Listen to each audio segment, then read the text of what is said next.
പോയി എന്നുള്ളതല്ല. നാമസ്വത്രം അത് നമ്മുടെ ജീവിതത്തിൽ വ്യക്തിപരമായിട്ട്, നമ്മുടെ ആത്മീകപരമായി, ഭൗതികപരമായി നാമസ്വത്രം ഒരു വഴിത്തിരിവായി തീരുവാൻ, ഒരു വിടുതലായി തീരുവാൻ വളരെ പ്രാർത്ഥനയോടെ നിങ്ങൾ ദൈവസന്നിധിയിൽ ഇരിക്കണം. സ്തോത്രം. ആമേൻ. വളരെ പ്രാർത്ഥനയോടെ ഇരിക്കുമ്പോൾ ഈ രണ്ടാമത്തെ രാത്രിയിലെ ചിന്തയ്ക്കായിട്ട് വളരെ പരിചയമുള്ള ഒരു വേദഭാഗത്തേക്ക് നിങ്ങളുടെ വിലയേറിയ ശ്രദ്ധ ഞാൻ ക്ഷണിക്കുന്നു. ദാനിയേൽ പ്രവചന പുസ്തകം 5-ാം അധ്യായം അതിന്റെ 24-ാമത്തെ വാക്യം. ദാനിയേൽ പ്രവചന പുസ്തകം 5-ാം അധ്യായം 24-ാമത്തെ വാക്യം. അവിടെ വചനം എഴുതിയിരിക്കുന്ന ഇങ്ങനെയാണ്: ആകയാൽ അവൻ ആ കൈപ്പത്തി അയച്ച് ഈ എഴുത്ത് എഴുതിച്ചു. 24-ാമത്തെ വാക്യം ഒരിക്കൽ കൂടെ വായിക്കുന്നു. ദാനിയേൽ പ്രവചന പുസ്തകം 5-ാം അധ്യായം 24-ാമത്തെ വാക്യം. ആകയാൽ അവൻ ആ കൈപ്പത്തി അയച്ച് ഈ എഴുത്ത് എഴുതിച്ചു. ഒരു നിമിഷം നമുക്ക് പ്രാർത്ഥിക്കാം. എല്ലാവരും കണ്ണുകൾ അടച്ചാട്ട് ഈ ബൈബിൾ കൺവെൻഷന്റെ രണ്ടാമത്തെ രാത്രി ആമേൻ നമുക്ക് ഒരുമിച്ച് പ്രാർത്ഥിക്കാം. ആമേൻ. ലോകത്തിന്റെ പല ഭാഗങ്ങളായിരിക്കുമ്പോൾ ആമേൻ നമ്മൾ ഇരിക്കുന്ന സ്ഥലങ്ങൾ സമയ വ്യത്യാസം ഉണ്ടായിരിക്കാം. നിങ്ങൾ ആമേൻ ഇരിക്കുന്ന സ്ഥലത്ത് ആമേൻ സാഹചര്യങ്ങൾ പലതായിരിക്കാം. പക്ഷെ ഇന്ന് രാത്രി ആമേൻ നാം വായിച്ച വചനത്തിൽ കേട്ടതുപോലെ ആമേൻ യഹോവയുടെ കരത്തിന്റെ പ്രവൃത്തി വെളിപ്പെടുവാൻ, യഹോവയുടെ കൈ നമ്മുടെ ഭവനത്തിൽ വെളിപ്പെടുവാൻ, നമ്മുടെ ശുശ്രൂഷ മേഖലകളിൽ, നമ്മുടെ ഭവനത്തിൽ ഇന്ന് രാത്രി യഹോവയുടെ കരം വെളിപ്പെട്ടു വരേണ്ടതിന് ഒരു നിമിഷം എല്ലാവരും പ്രാർത്ഥിച്ചാട്ടെ. പരിശുദ്ധനായ ദൈവമേ, സ്വർഗസ്ഥനായ നല്ല കർത്താവേ, ഈ അനുഗ്രഹീതമായ നല്ല രാത്രിക്കായി ഞങ്ങൾ അങ്ങേ വാഴ്ത്തുന്നു, സ്തുതിക്കുന്നു. ഈ തുടർമാനമായി നടക്കുന്ന ബൈബിൾ കൺവെൻഷന്റെ ഈ രണ്ടാമത്തെ രാത്രിയിൽ അനുഗ്രഹിക്കപ്പെട്ട കൂട്ടായ്മയിൽ നിന്നുകൊണ്ട് ഞങ്ങൾ ഒരുമിച്ച് പ്രാർത്ഥിക്കുന്ന കർത്താവേ, ആമേൻ. ബാബേൽ പട്ടണത്തിനകത്ത്, ബാബേൽ നഗരത്തിനകത്ത് അങ്ങയുടെ കരം അയച്ച് ഒരു അടയാളം അവിടെ ചെയ്തെടുത്തു എങ്കിൽ ഇന്ന് രാത്രി ഈ വചനത്തെ ദൈവജനത്തിനടിൽ കൈമാറി പ്രാർത്ഥിക്കുന്നു. ഞങ്ങൾ ഇരിക്കുന്ന ഭവനത്തിൽ, ഞങ്ങൾ ചെയ്യുന്ന ജോലി സ്ഥലങ്ങളിൽ, ഞങ്ങൾ കർത്താവ് ഞങ്ങൾ ലഭിക്കേണ്ടത് നന്മ ലഭിക്കേണ്ടത് മേഖലകളിൽ ഇന്ന് രാത്രി യഹോവയുടെ കരം ഞങ്ങൾക്ക് വെളിപ്പെട്ട് വരേണ്ടതിനായി പ്രാർത്ഥിക്കുന്നു. കെട്ടിക്കിടക്കുന്ന ഫയലുകളിന്മേൽ, ആമേൻ, തടസ്സമായി കിടക്കുന്ന നന്മകളിന്മേൽ ഇന്ന് രാത്രി യഹോവയുടെ കരം വെളിപ്പെട്ട് ഒരു ദൈവപ്രവൃത്തി വെളിപ്പെട്ട് വരേണ്ടതിനായി ഞങ്ങൾ ഒരുമിച്ച് പ്രാർത്ഥിക്കുന്നു. കർത്താവേ, എല്ലാം മാനവമൗത്വം അങ്ങേക്ക് സമർപ്പിക്കുന്നു, യേശു ക്രിസ്തുവിൻ നാമത്തിൽ തന്നെ. ആമേൻ, ആമേൻ. കരമുയർത്തി കർത്താവിനെ സ്തോത്രം ചെയ്താട്ടെ. സ്തോത്രം. വിശുദ്ധ വേദപുസ്തകത്തിലെ പ്രവചന ഗ്രന്ഥങ്ങളിൽ സ്തോത്രം വലിയ പ്രവാചകന്മാർ ഗണത്തിൽപ്പെട്ട അനുഗ്രഹീതനായ ഒരു പ്രവാചകനായിരുന്നു ദാനിയേൽ. യെശയ്യാവ്, ഇരമ്യാവ്, യെഹെസ്കേൽ, ദാനിയേൽ എന്നീ 4 പ്രവാചകന്മാരെ വലിയ പ്രവാചകന്മാരുടെ ലിസ്റ്റിൽപ്പെടുത്തിയിരിക്കുമ്പോൾ അവൻ മറ്റുള്ള 3 പ്രവാചകന്മാരിൽ നിന്ന് വ്യത്യസ്തനായ സ്തോത്രം ശുശ്രൂഷ ചെയ്തവനായിരുന്നു ഈ ദാനിയേൽ പ്രവാചകൻ എന്ന് നമുക്ക് നല്ലവണ്ണം അറിയാം. എന്തായിരുന്നു ദാനിയേലിന്റെ പ്രത്യേകത? അവൻ ദിവസം പ്രതി ദൈവസന്നിധിയിൽ മണിക്കൂറുകൾ ദൈവസന്നിധിയിൽ പ്രാർത്ഥിക്കുന്ന ഒരു പ്രവാചകനായിരുന്നു ദാനിയേൽ. ഒരു പ്രാർത്ഥന മനുഷ്യനായിരുന്നു ദാനിയേൽ എന്ന് നമുക്ക് വചനം വായിക്കുമ്പോൾ മനസ്സിലാക്കാൻ കഴിയുന്നു. ദാനിയേൽ പ്രവചന പുസ്തകം 6-ാം അധ്യായത്തിലേക്ക് ചെല്ലുമ്പോൾ അവിടെ പ്രാർത്ഥിക്കുന്നവനായ ദാനിയേലിനെ നമുക്ക് കാണാൻ കഴിയുന്നുണ്ട്. സമ്പന്നതയുടെ ഉന്നതിയിൽ നിൽക്കുമ്പോൾ, അവസരങ്ങൾ ഒത്തിരി മുൻപിൽ ലഭിച്ചിരിക്കുമ്പോൾ, ആനുകൂല്യങ്ങൾ ഒത്തിരി ഉള്ളപ്പോൾ, നല്ല ജോലി തിരക്കുള്ളപ്പോൾ, അധികാരമുള്ളപ്പോൾ, നല്ല സുഖലോലുപതയിൽ കഴിയുവാനുള്ള എല്ലാ സാഹചര്യവും തന്നെ മുൻപിലുള്ളപ്പോൾ, തീർച്ചയായിട്ടും പ്രാർത്ഥനയ്ക്ക് മുടക്കം കണ്ടെത്തേണ്ടുന്ന എല്ലാ സാഹചര്യവും തന്നെ മുൻപിലെത്തുമ്പോൾ, എല്ലാ പ്രതികൂലങ്ങളെ മാറ്റിവെച്ചിട്ട്, എല്ലാ ജോലി തിരക്കും മാറ്റിവെച്ചിട്ട് പ്രാർത്ഥിക്കുന്ന ഒരു ദാനിയേലിനെ നമുക്ക് കാണാൻ കഴിയുന്നുണ്ട്. സ്തോത്രം. യെശയ്യാവിൽ നിന്നും, ഇരമ്യാവിൽ നിന്നും, യെഹെസ്കേലിൽ നിന്നും ഈ പ്രവാചകനെ മാറ്റി നിർത്തിയിരിക്കുന്നത് ഇവൻ പ്രാർത്ഥിക്കുന്ന പ്രവാചകനായതുകൊണ്ടാണ്. ഈ മീറ്റിംഗിൽ പങ്കെടുത്തുകൊണ്ടിരിക്കുന്ന, ഈ ബൈബിൾ കൺവെൻഷനിൽ പങ്കെടുത്തുകൊണ്ടിരിക്കുന്ന, എന്നെ കാണുകയും കേൾക്കുകയും ചെയ്തുകൊണ്ടിരിക്കുന്ന എല്ലാ വിശുദ്ധരോടും ഇന്ന് രാത്രി പരിശുദ്ധാത്മാവിൽ വിളിച്ചു പറയാം: നീ പ്രാർത്ഥിക്കുന്നവനാണോ? നീ പ്രാർത്ഥിക്കുന്നവളാണോ? നിന്റെ വീട്ടിനകത്ത് പ്രാർത്ഥിക്കാൻ സമയം കണ്ടെത്തുന്നവളാണോ? മറ്റുള്ളവരിൽ നിന്ന് വ്യത്യസ്തതയോടെ നിർത്തുവാൻ ദൈവത്തിന് കഴിയുമെന്ന് മറന്നു പോകരുത്. ഏതെങ്കിലും ഒരു വ്യക്തിയെ പോലെ ആകാനല്ല ദൈവം നമ്മളെ വിളിച്ചത്. ഏതെങ്കിലും ഒരു പ്രവാചകനെ പോലെ ആകാനല്ല ദൈവം നമ്മളെ വിളിച്ചത്. പിന്നെയോ അവരിൽ നിന്നൊക്കെ വ്യത്യസ്തതയോടെ ശുശ്രൂഷിക്കുന്ന ഒരു ദൈവവൈതല്യം ഇന്ന് രാത്രി ദൈവത്തിന് ആവശ്യമുണ്ട്. ഉൽപ്പത്തി പുസ്തകം തൊട്ട് നമ്മൾ വായിക്കുമ്പോൾ, അബ്രഹാം തൊട്ട് നമ്മൾ താഴോട്ട് നോക്കുമ്പോൾ, അവൻ സ്വന്തം അബ്രഹാം ചെയ്ത ശുശ്രൂഷയല്ല അവന്റെ മക്കൾ ചെയ്തത്. അവൻ സ്വന്തം അബ്രഹാമും ഇസഹാക്കും യാക്കോബും ചെയ്ത ശുശ്രൂഷയല്ല അവൻ ജോസഫ് ചെയ്തത്. ഇവരൊക്കെ വ്യത്യസ്തമായി ശുശ്രൂഷകൾ ചെയ്തതെന്നറിയാമോ? ദൈവമായിട്ടുള്ള അവരുടെ ബന്ധം വ്യത്യസ്തമായിരുന്നു. അബ്രഹാം നിന്നതുപോലല്ല ഇസഹാക്ക് നിൽക്കുന്നത്, ഇസഹാക്ക് നിന്നതുപോലെ അല്ല യാക്കോബ് നിന്നത്, ഇവരാരും നിന്നത് ചെയ്തത്. അതുകൊണ്ട് എന്താ സംഭവിച്ചത്? അബ്രഹാമിനെ കൊണ്ട് ചെയ്യിക്കാൻ പറ്റാതിരുന്നത്, ഇസ്ഹാക്കിനെ കൊണ്ട് ചെയ്യിക്കാൻ പറ്റാതിരുന്നത്, യാക്കോബിനെ കൊണ്ട് ചെയ്യിക്കാൻ പറ്റാതിരുന്നത് ദൈവം ജോസഫിനെ കൊണ്ട് ചെയ്യിപ്പാനിടയായി.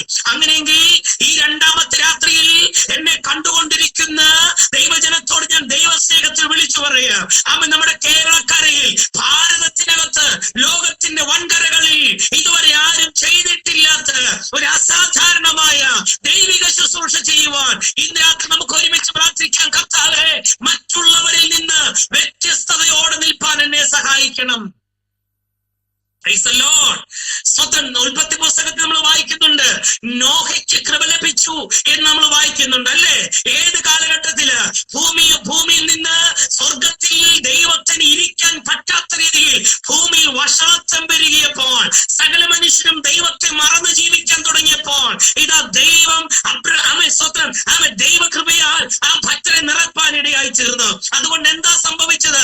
അവൻ ദൈവത്തോട് ചേർന്ന് നടന്നതുകൊണ്ട് ദൈവത്തിന് കൃപ ലഭിപ്പാനിടയായി. അതുകൊണ്ട് ഇന്ന് രാത്രി പ്രിയമുള്ളവരെ, എല്ലാവരെ പോലെ ആകാൻ നിങ്ങൾ ശ്രമിക്കരുത്.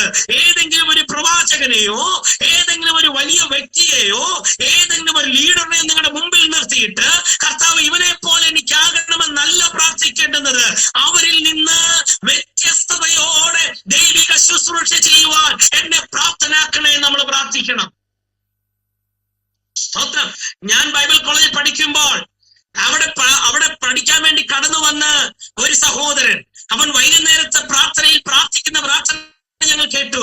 കർത്താവെ, കാട്ടാക്കടയിലുള്ള സുരേഷ് ബാബുനെ പോലെ ആക്കണമേ എന്ന് അദ്ദേഹം പ്രാർത്ഥിക്കുന്ന പ്രാർത്ഥന കേട്ടു. ആമേൻ. ഇങ്ങനെ പലരെയും മുൻപിൽ മോഡൽ കണ്ടുകൊണ്ട് പ്രാർത്ഥിക്കുന്ന ഒത്തിരി പേരുണ്ട്. പക്ഷെ ഇന്ന് രാത്രി പ്രിയമുള്ളവരെ, ഒരാളെ മോഡൽ കണ്ടുകൊണ്ടല്ലേ, കർത്താവെ അവരെ പോലെ എനിക്ക് പ്രസംഗിക്കാൻ കൃപ തരണമേ, അവരെ പോലെ പഠിപ്പിക്കാൻ എനിക്ക് കൃപ തരണമേ, അവരെ പോലെ പാടാൻ എനിക്ക് കൃപ തരണമേ എന്നല്ല പ്രാർത്ഥിക്കേണ്ടുന്നത്. അവരിൽ നിന്ന് വ്യത്യസ്തതയോടെ ആത്മനിറവിൽ ശുശ്രൂഷിപ്പാൻ എനിക്ക് കൃപ തരണമേ എന്ന് ഇന്ന് രാത്രി പ്രാർത്ഥിക്കുന്ന ദൈവസഭകളെ ഓർത്ത്, ദൈവിക കുടുംബങ്ങളെ ഓർത്ത് ഞാൻ ആത്മാവിൽ പ്രാർത്ഥിക്കുകയാണ്. സ്തോത്രം. അപ്പോ അവരിൽ നിന്നൊക്കെ വ്യത്യസ്തനായിരുന്ന ഒരു മനുഷ്യനായിരുന്നു ദാനിയേൽ. എന്തായിരുന്നു അവന്റെ വ്യത്യാസം? അവൻ പ്രാർത്ഥനാ മനുഷ്യനായിരുന്നു.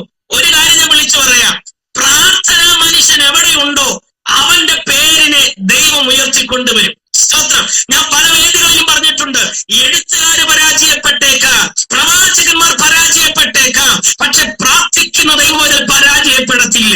ഇന്ന് രാത്രി പ്രിയമുള്ളവരെ, ഏതൊക്കെ പ്രതികൂല സാഹചര്യത്തിൽ ഇരുന്നുകൊണ്ട്, ജോലി തിരക്കിന് നടുവിൽ ഇരുന്നുകൊണ്ട്, ആ വീടിന് ഇടുങ്ങിയ സാഹചര്യത്തിനകത്തിരുന്നു കൊണ്ട് മുട്ടുമേലിരുന്ന് കരഞ്ഞ് പ്രാർത്ഥിക്കുന്ന ദൈവസഭയിലെ ആരെങ്കിലും എന്നെ കേൾക്കുന്നെങ്കിൽ നിങ്ങളോട് ഇന്ന് രാത്രി, രണ്ടാമത്തെ രാത്രി നിങ്ങളോട് പറയാ, അവൻ ഈ കാലഘട്ടം പ്രാർത്ഥിക്കുന്ന നിന്റെ കാലഘട്ടമാ. സ്തോത്രം. നെറ്റ് കട്ടായാൽ പ്രസംഗം തീർന്നു അല്ലേ? സ്തോത്രം. അവൻ ഒരു വാദ്യഘോഷത്തിന്റെ അകമ്പടി നിന്നുപോയാൽ പാട്ട് നിന്നുപോകും. എഴുതുവാൻ ഒരു സാഹചര്യം ഉണ്ടാകാതെ വന്നാൽ എഴുത്തുകാരുടെ എഴുത്തുകൾ നിന്നുപോകും. പക്ഷെ പ്രാർത്ഥിക്കുന്ന ഒരു ദൈവവേദൻ അവന്റെ മുൻപിൽ ഏതൊക്കെ പ്രതികൂലം തല ഉയർത്തി നിന്നാലും, ഏതൊക്കെ പൈശാചിക മണ്ഡലങ്ങൾ ഇറങ്ങി നിന്നാലും അവൻ ആത്മാവിൽ പ്രാർത്ഥിച്ചുകൊണ്ടേയിരിക്കും. അവന് സാഹചര്യം പ്രശ്നമല്ലേ, അവൻ ഇരിക്കുന്ന സ്ഥലം പ്രശ്നമല്ലേ, അവൻ വെളിപ്രദേശമായാലും പ്രാർത്ഥിക്കും, അവൻ ജോലി തിരക്കായാലും പ്രാർത്ഥിക്കും, അവൾ അടുക്കളയിലാണെങ്കിലും പ്രാർത്ഥിക്കും. എവിടെയായിരുന്നാലും അവൾ പ്രാർത്ഥിക്കുന്നവളാണോ അവനുമായി ദൈവത്തിനൊരു ബന്ധമുണ്ടായിരിക്കും. സ്തോത്രം. പ്രാർത്ഥിക്കുന്നവരോട് ആലോചിക്കാതെ ദൈവം ഒരു കാര്യവും ചെയ്യത്തില്ല. ഒരു പുസ്തകം ഞാൻ വായിച്ചതാ. കേരളത്തിൽ നിങ്ങൾ പാർക്കുന്ന ജില്ലയിൽ ദൈവത്തിന് എന്തെങ്കിലും ചെയ്യാൻ പദ്ധതി ഉണ്ടെങ്കിൽ, പ്രാർത്ഥിക്കുന്ന ഒരു ദൈവജനുണ്ടെങ്കിൽ അവനോട് സംസാരിച്ചിട്ട് ദൈവം ദേശത്ത് പ്രവർത്തിക്കത്തുള്ളൂ. തെളിവ് ഞാൻ തരാം. ലോത്ത് പാർക്കുന്ന സൊദോം ഗൊമോറ പട്ടണം നശിപ്പിക്കണം. ദൈവം നേരിട്ടിറക്കി കത്തിച്ചാണോ? അല്ല. അവൻ അബ്രഹാമുമായി സ്വന്തം സംസാരിപ്പാനിടയായി. നോക്കൂ, സ്വർഗീയ രഹസ്യങ്ങളെ അബ്രഹാമിന്റെ കൂടാരത്തിൽ അവൻ കൈമാറി. അങ്ങനെയെങ്കിൽ പ്രിയമുള്ളവരെ, പ്രാർത്ഥിക്കുന്ന അഭിഷക്തന്മാരെ ഈ രാത്രി നിങ്ങളോട് പറയാം, നിങ്ങളുടെ സഭയിലോ നിങ്ങളുടെ ദേശത്തോ നിങ്ങളുടെ സമൂഹത്തിലോ നടക്കേണ്ടുന്ന കാര്യങ്ങളെ ഇന്ന് രാത്രി ദൈവം നിങ്ങളുമായി ഷെയർ ചെയ്തിട്ട് മാത്രമേ പ്രവർത്തിക്കുകയുള്ളൂ എന്ന് പറയുമ്പോൾ എത്ര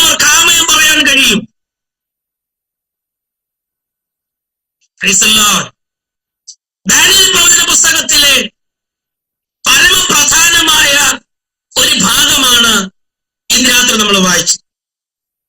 5-ാമത്തെ അധ്യായം 24-ാമത്തെ വാക്യം. ഈ 5-ാം അധ്യായം ഒരു വലിയ സാമ്രാജ്യത്തിന്റെ അസ്തമനത്തിന്റെ അധ്യായമാണ്. സ്തോത്രം.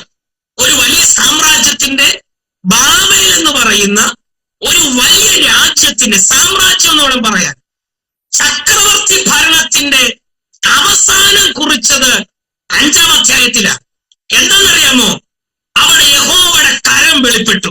ഇന്ന് രാത്രി എത്ര പേര് പ്രാർത്ഥിക്കുന്നത്, കർത്താവേ, എന്റെ വീട്ടിൽ മെഴ്സിഡസിന്റെ ബെൻസ് കാർ വന്നില്ലെങ്കിലും, എന്റെ വീട്ടിൽ 2 ഡോറുള്ള ഫ്രിഡ്ജ് വന്നില്ലെങ്കിലും, എന്റെ വീട് 2 നില വീടായില്ലെങ്കിലും, എനിക്ക് നല്ല വസ്ത്രങ്ങൾ ലഭിച്ചില്ലെങ്കിലും, കർത്താവെ, നിന്റെ കരം എന്റെ വീട്ടിൽ വേണമെന്ന് പ്രാർത്ഥിക്കുന്ന എത്ര പേരുണ്ട്? ഈ രാത്രി കർത്താവെ, ഞങ്ങൾക്ക് ഭൗതികമായ ഒരു നന്മയും ലഭിച്ചില്ലെങ്കിലും, ഞങ്ങളുടെ അക്കൗണ്ടിൽ ലക്ഷക്കണക്കിന് രൂപ കുന്നുകൂടിയില്ലെങ്കിലും, എന്റെ വീടിന്റെ മേൽക്കൂര മാറിയില്ലെങ്കിലും, എന്റെ സാമ്പത്തിക പദ്ധതി ഞെരുക്കം മാറിയില്ലെങ്കിലും, കർത്താവെ, നിന്റെ കരം എന്റെ വീട്ടിലുണ്ടാകണമെന്ന്, ഞാൻ പോകുന്നിടത്ത്, ഞാൻ വസിക്കുന്നിടത്ത്, എന്റെ വീട്ടിനകത്ത് നീ അയച്ച നിന്റെ കരം ഉണ്ടാകണമേ എന്ന് ഈ രാത്രി പ്രാർത്ഥിക്കാൻ തയ്യാറാകണം. അപ്പോ ഈ കൺവെൻഷന്റെ 2-ാമത്തെ രാത്രി എന്താ നമ്മൾ പ്രാർത്ഥിക്കുന്നത്? കർത്താവേ, എന്റെ വീട്ടിനകത്ത് ആരെങ്കിലും പ്രാഗി വിട്ട പോരാട്ടങ്ങളല്ല, ആരുടെയെങ്കിലും നേർച്ച കാഴ്ചകളല്ല, ആരുടെയെങ്കിലും രോഗബന്ധനങ്ങളല്ല. എന്റെ വീട്ടിനകത്ത് നേരിടേണ്ടുന്നത് രോഗങ്ങളല്ല, പിന്നെയോ നിന്റെ അദൃശ്യമായ കരം ഇന്ന് രാത്രി എന്റെ വീട്ടിനകത്ത് വെളിപ്പെടണമേ എന്ന് നമ്മൾ പ്രാർത്ഥിക്കാൻ തയ്യാറാകണം. ഭൂമിയിലെ പൊടിയെ നാഴിയിൽ കൊള്ളിക്കുന്ന, സമുദ്രത്തിലെ വെള്ളത്തെ ഉള്ളം കൈ കൊണ്ടളക്കുന്ന ആ വലിയ കരം ഇന്ന് രാത്രി നമ്മുടെ വീട്ടിൽ വെളിപ്പെട്ടു വരേണ്ടതിന് നാം ഇന്ന് രാത്രി ശക്തമായി പ്രാർത്ഥിക്കേണ്ടത് ആവശ്യമാണ്. സ്തോത്രം. ഈ ദാനിയേൽ പ്രവചന പുസ്തകം പരീക്ഷണത്തിന്റെ പുസ്തകമാണ്. 1-ാം അധ്യായം മുതൽ ദൈവവൈതൽ നേരിടുന്ന വെല്ലുവിളികളെ നമുക്ക് കാണാൻ കഴിയുന്നുണ്ട്. ഒരു കാര്യം ഞാൻ പറയാം, ദൈവമക്കൾക്ക് എപ്പോഴും വെല്ലുവിളികളുണ്ട്, ദൈവമക്കൾക്ക് എപ്പോഴും പോരാട്ടങ്ങളുണ്ട്, ദൈവജനത്തിന് എപ്പോഴും പ്രതിസന്ധികളുണ്ട്. പക്ഷെ അവിടെ നിന്നും ദൈവവൈതൽ ഉടഞ്ഞു പോകാറില്ല. സ്വന്തം അവൻ ഉടഞ്ഞു പോകാൻ ദൈവം അനുവദിക്കത്തില്ല. പൗലോസ് പറഞ്ഞിരിക്കുന്ന പോലെ, ഞങ്ങൾ ഞെരുക്കമുള്ളവരാ, ഞങ്ങൾ ഇടുക്കമുള്ളവരാ, ഞങ്ങൾ വീട് കിടക്കുന്നവരാ, പക്ഷെ ഞങ്ങൾ തകർന്നു പോകാത്തതെന്താ? ഞങ്ങളുടെ മൺകൂടാരത്തിനകത്ത് പകർന്നിരിക്കുന്ന അത്യന്ത ശക്തി ഞങ്ങളുടെ ഉള്ളിടത്തോളം കാലം പൈശാചിക തന്ത്രങ്ങൾക്ക് ഞങ്ങളെ തകർത്ത് കളയാൻ കഴിയത്തില്ല. എത്ര പേർ വിശ്വസിക്കുന്നുണ്ട്? വിശ്വസിക്കുന്നവരാമേൻ പറയണം. സ്തോത്രം. 1-ാമത്തെ അധ്യായം 6-7 വാക്യങ്ങൾ വായിക്കുമ്പോൾ, കൊട്ടാരത്തിനകത്തേക്ക് കൊണ്ടുവരപ്പെട്ട എബ്രായ ബാലന്മാർ, ചരിത്രം നമുക്കറിയാം. സ്തോത്രം. ഏകദേശം BC-യില് സ്തോത്രം ബാബേൽ രാജ്യം ഇസ്രായേലിനെ ആക്രമിച്ചു. ഇസ്രായേലിനെ ആക്രമിച്ച് അവിടുത്തെ യൗവനക്കാരെ എല്ലാം പിടിച്ചുകൊണ്ടുപോയി, അടിമകളായി പിടിച്ചുകൊണ്ടുപോയി. പിടിച്ചുകൊണ്ടുപോയതിന്റെ കൂട്ടത്തിൽ ബാബേലിൽ, ഇന്നത്തെ ഇറാഖിൽ കൊണ്ടുവന്നു. അവിടെ കൊണ്ടുവന്നിട്ട് ഒരു തെരച്ചിൽ നടത്തി. കാണാൻ സുന്ദരന്മാരായ, പൊക്കമുള്ള, നല്ല മിടുക്കന്മാരായ, ഇടപെടാൻ മിടുക്കന്മാരായ, കണ്ടാൽ കുഴപ്പമില്ലാത്തവരെ കൊട്ടാരത്തിനകത്ത് ജോലിക്ക് നിയോഗിച്ചു. സ്തോത്രം. കൊട്ടാരത്തിനകത്ത് ജോലിക്ക് നിയോഗിച്ചു. ചിലരെ പൂന്തോട്ടങ്ങളുടെ ജോലി ഏൽപ്പിച്ചു, ചിലരെ അവരുടെ ഫാമുകളിലേക്ക് അയച്ചു, ചിലരെ അടിമകളായിട്ട് വിട്ടുകളഞ്ഞു. സ്തോത്രം. ഇങ്ങനെ പല കാറ്റഗറി തിരിച്ചപ്പോൾ അതിനകത്ത് കൊട്ടാരത്തിനകത്ത് ജോലിക്ക് വേണ്ടി തിരഞ്ഞെടുക്കപ്പെട്ട ചില ബാലന്മാരുണ്ടായിരുന്നു. ശദ്രക്കുണ്ട്, മേശക്കുണ്ട്, അബേദ്നെഗോവുണ്ട്, ദാനിയേലുണ്ട്. ഇവരടങ്ങുന്ന ഒരു ചെറിയ സംഘത്തെ കൊട്ടാരത്തിനകത്ത് ജോലിക്ക് വേണ്ടി ബാബേലിൽ നിയോഗിപ്പാനിടയായി. കൊട്ടാരത്തിനകത്ത് ജോലിക്ക് വേണ്ടി നിയോഗിക്കപ്പെട്ട ബാലന്മാരുടെ പേരിനെ ബാബേലിലെ നിയമജ്ഞാനികൾ, അവിടുത്തെ പണ്ഡിതന്മാർ ഇവരുടെ പേരിനെ മാറ്റുവാനിടയായി. എന്താ സംഭവിച്ചത്? അപ്പന്മാരിട്ട പേര്, യഹൂദന്മാരുടെ എബ്രായ ബാലന്മാരുടെ അപ്പന്മാർ പ്രാർത്ഥിച്ച് ദൈവസന്നിധിയിൽ നേർച്ച നേർന്ന് അവർ ആലയത്തിലിട്ട് ആലയത്തിൽ സമർപ്പിക്കുന്ന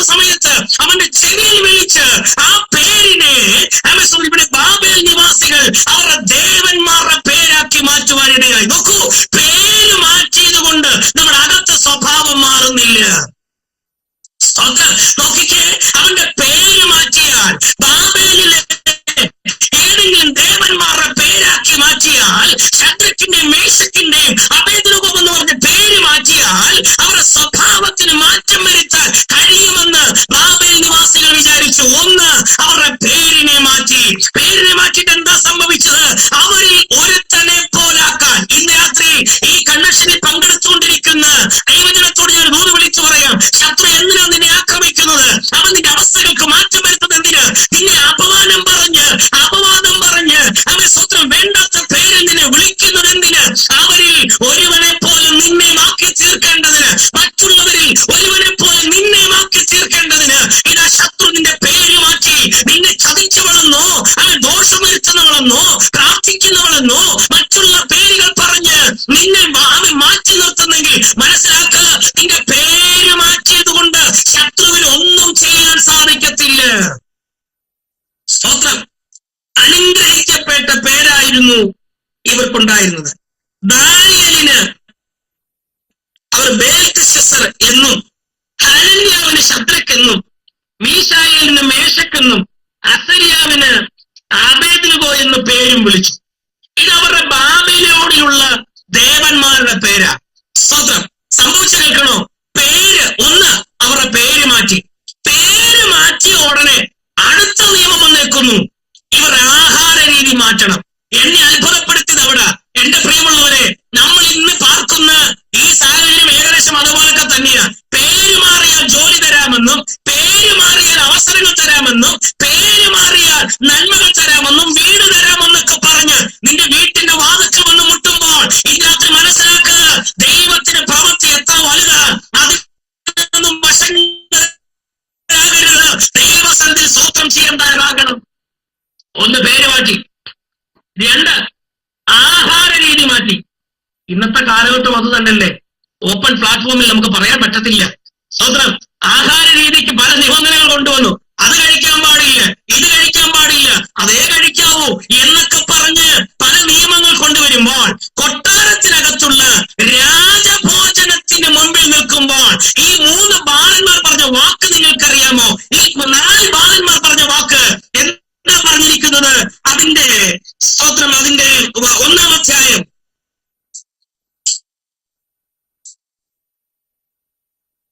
8-ാമത്തെ വാക്യം. എന്നാൽ രാജാവിന്റെ ഭോജനം കൊണ്ടും അവൻ കുടിക്കുന്ന വീഞ്ഞുകൊണ്ടും തന്നെത്താൻ അശുദ്ധമാക്കിയില്ല എന്ന് ദാനിയേൽ ഹൃദയത്തിൽ നിശ്ചയിച്ചു.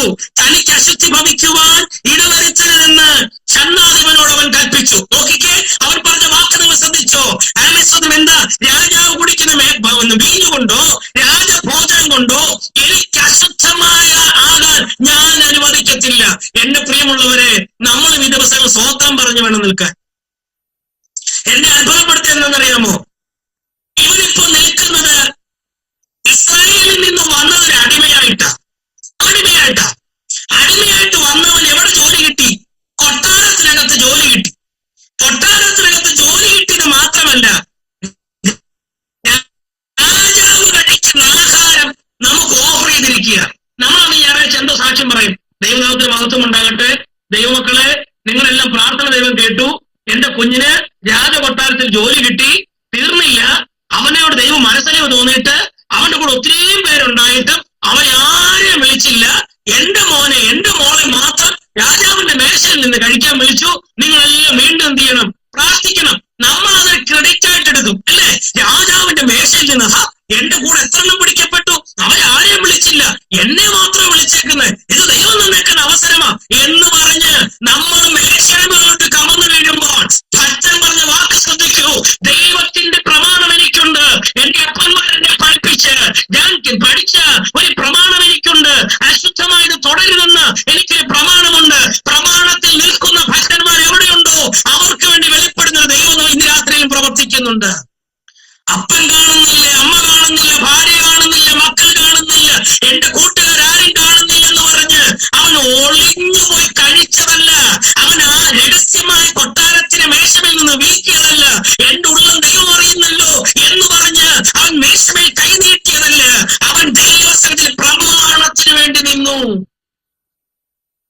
എനിക്കറിയാവുന്ന ഒരു സഹോദരൻ, അവൻ രക്ഷിക്കപ്പെട്ടു വന്ന് ദൈവസഭയിലേക്ക് നിന്നു. ഒരു ദിവസം അവന്റെ വീട്ടിലേക്ക് സഭാ പാസ്റ്ററും അമ്മാമ്മയും കൂടെ ചെല്ലുമ്പോൾ അവൻ മദ്യപിച്ച് ഇങ്ങനെ വല്ലാത്ത പരുവത്തെ വീട്ടിലിരിക്കുക. ഇവൻ സഭയിൽ വലിയ മിടുക്കനുമാ. അപ്പൊ പാസ്റ്റർ വെച്ചു, എന്താ ഈ കാണുന്നേ എന്ന് ചോദിച്ചപ്പോൾ ഈ മിടുക്കൻ കുഴഞ്ഞ് നാക്കൊണ്ട് പറഞ്ഞത് ഇങ്ങനെയാണെന്ന് പോലും. പാസ്റ്ററെ, പുറത്തു നിന്ന് അകത്തോട്ട് പോകുന്ന ഒന്നും മനുഷ്യനെ അശുദ്ധമാക്കത്തില്ലെന്ന് ബൈബിളിൽ ഉണ്ടല്ലോ, അതുകൊണ്ട് ഇച്ചിരിയൊക്കെ കുടിക്കും. നോക്കിക്കേ, വചനത്തെ വേണ്ടാത്ത രീതിയിൽ വ്യാഖ്യാനിച്ച് അഡ്ജസ്റ്റ്മെന്റുകൾക്ക് ഇന്ന് രാത്രി ഈ മീറ്റിംഗിൽ പങ്കെടുക്കുന്നവരാരെങ്കിലും ഇതിനകത്ത് അഡ്ജസ്റ്റ്മെന്റുകൾക്ക് പറ്റിയിരിക്കുന്നെങ്കിൽ, ദൈവഹിതമില്ലാത്തതിന് വ്യവസ്ഥയില്ലാത്തതിന് മുൻപിൽ കൊണ്ടുവരുമ്പോൾ അത് വേണ്ട, അത് നോ എന്ന് പറഞ്ഞ് മാറാൻ തന്നെ ഇടമുണ്ടെങ്കിൽ നിങ്ങളുടെ മുഖത്തെ ആദരിപ്പാൻ ദൈവം വിശ്വസ്തനാ. ഇവിടെ ബാലന്മാർ പറഞ്ഞ വാക്ക്, രാജാവിന്റെ മേശപ്പുറത്തിന് മട്ടൻ കൊണ്ടുവച്ചാലും കുഴിമന്തി കൊണ്ടുവച്ചാലും അൽഫാം കൊണ്ടുവച്ചാലും ഷവർമ കൊണ്ടുവച്ചാലും എന്റെ പ്രമാണത്തിൽ നിന്ന് ഞാൻ മാറത്തില്ല എന്ന് കഠിനമായ തീരുമാനമെടുത്തവരായിരുന്നു ഈ ബാലന്മാർ. സ്വന്തം അതിനെന്താ സംഭവിച്ചത്? 10 ദിവസം പരീക്ഷിക്കാൻ വിട്ടു. ഒരു കാര്യം പറയാം, ദൈവവചനത്തെ മുറുകെ പിടിച്ചോണ്ട് നീ തീരുമാനമെടുത്ത് നിന്നാൽ 10 അല്ല 100 ദിവസം പരീക്ഷിച്ചാലും നിന്റെ മുഖം ലജ്ജിപ്പാൻ ദൈവം അനുവദിക്കത്തില്ല. കാരണം വചനം എഴുതിയിരിക്കുന്നു, അവങ്കലേക്ക് നോക്കിയാലും ലജ്ജിച്ചു പോയിട്ടില്ല. ഇതിനകത്ത് പ്രിയമുള്ളവരെ, നിന്നയുടെ മുമ്പിൽ, പരിഹാസത്തിന് മുമ്പിൽ, ഒറ്റപ്പെടുത്തിന് മുമ്പിൽ ഈ കർത്താവിനെ സേവിപ്പാൻ നീ ഇറങ്ങിത്തിരിച്ചെങ്കിൽ നിന്നെ ലജ്ജിപ്പിക്കാത്തൊരു ദൈവം നമ്മുടെ കൂടെ ഇവിടെ മറന്നു പോകരുത്. 10 ദിവസം മുറിക്കകത്ത് അടച്ചിട്ട് ഇവരെ പരീക്ഷിച്ചു. വചനം എഴുതിയിരിക്കുന്നത് ഇങ്ങനെയാണ്. സ്വന്തം 11ാമത്തെ ദിവസം അവരെ പുറത്തു കൊണ്ടുവന്നപ്പോൾ 1-ാം അധ്യായം 15-ാമത്തെ വാക്യം, രാജഭോജനം കഴിച്ച് മിടുക്കന്മാരുടെ മുഖത്തേക്കാൾ അഴകും തേജസ്സുമുള്ളതായിരുന്നു മുറിക്കകത്തു നിന്ന് ഇറങ്ങി വന്ന ബാലന്മാരുടെ. എന്തായിരുന്നു മുറിക്കകത്ത് പരിപാടി? രഹസ്യമായിട്ട് അവിടെ സേവ നടത്തിയതല്ല.